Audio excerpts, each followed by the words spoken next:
current geopolitical situation as regards the Russian economy has had its consequences right away because the uncertainty has been rising to new heights. And even without any sanctions or counter-sanctions, this is creating consequences, especially among private investors. I'm not talking about financial investors necessarily. They are of course affected too. But those private investors who invest in the real economy, who want to produce, trade, construct, etc. And that's one of the sort of serious consequences that we see going forward, because that might have some long-term impacts. So especially if private investments now, as we anticipate and as it seems, are declining this year and probably next, then that would of course erode Russia's capital base, while you would have to maintain your capacity in good condition. It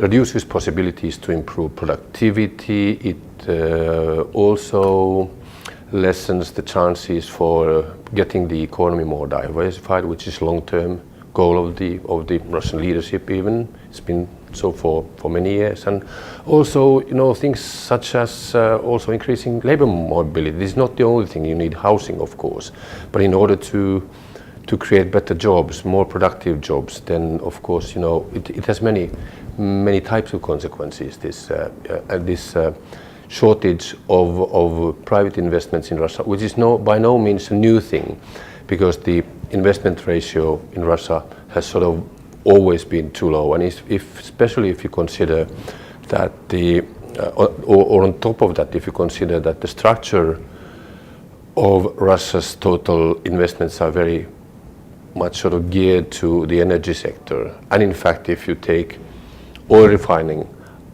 out of the manufacturing sector's investments, then it leaves you a manufacturing sector whose investments are 2% of GDP. So it's really a big question how an economy could develop on this basis.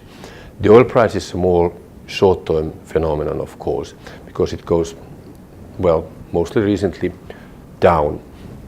Now, basically, our forecast for next year, 2015, has been that the Russian economy, due to these heightened uncertainties, would grow about 0.5% maybe. And we are in it's nothing exceptional. There is a camp around us. Some people say 0, some people say plus 1%.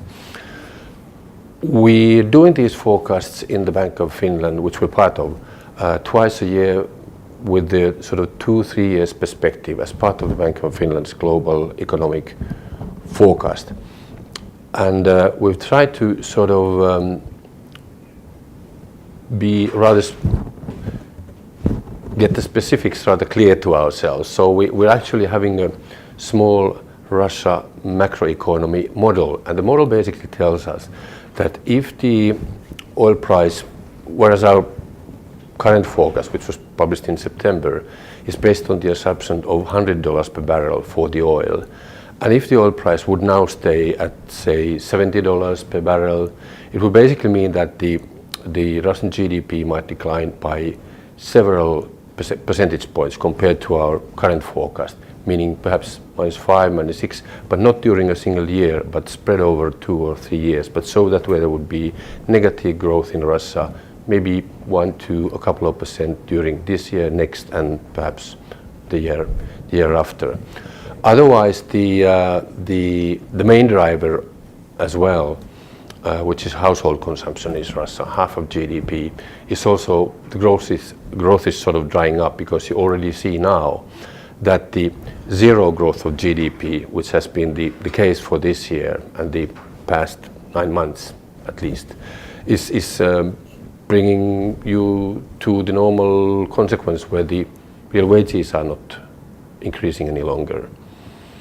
On top of that, despite the low indebtedness levels, the households have debt servicing problems, because the consumer loans are of very short maturity and carry enormously high interest rates. So there's very little room overall for the Russian household sector to borrow, and both of these things, wages and the loan situation, will affect household consumption in Russia starting next year, I would say.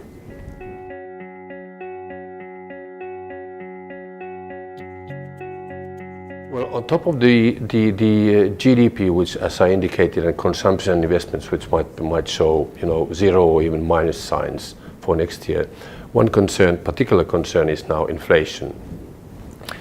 It's not only a political concern for the leadership, which you have these surveys which continuously say that or tell that the people are of the opinion that inflation is the economic problem number one.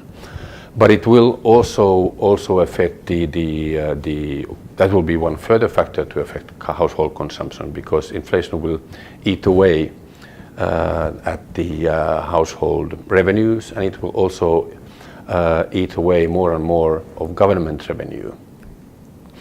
So that I would say will have to be the main concern. The central bank is now trying to tackle it with the hikes in its key interest rates, but it's not going to necessarily bring very, very quick results, because if there are any events that might knock the ruble down further, well, we don't know whether there will be any events in the cards, but that will certainly push up the inflation again, and I would say that's the sort of overarching macroeconomic problem beside the stagnant economy.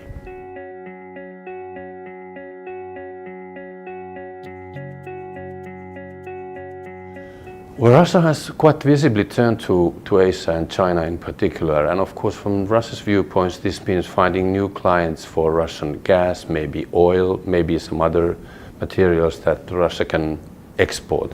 But the issue what Russia can export doesn't necessarily solve this problem from the point of view of Russia. We're just shifting from Western clients to Chinese clients, and it seems on the basis of some of the negotiation processes regarding gas exports to China and gas pipelines that it's become clear for Russia that when you have a powerful client at the other end of the pipeline, that client will also have negotiating power in terms of prices and all the other parameters that are related to such a big project, like pulling really a long pipeline from eastern Siberia, getting the production going there, pulling a pipeline from those sources to China.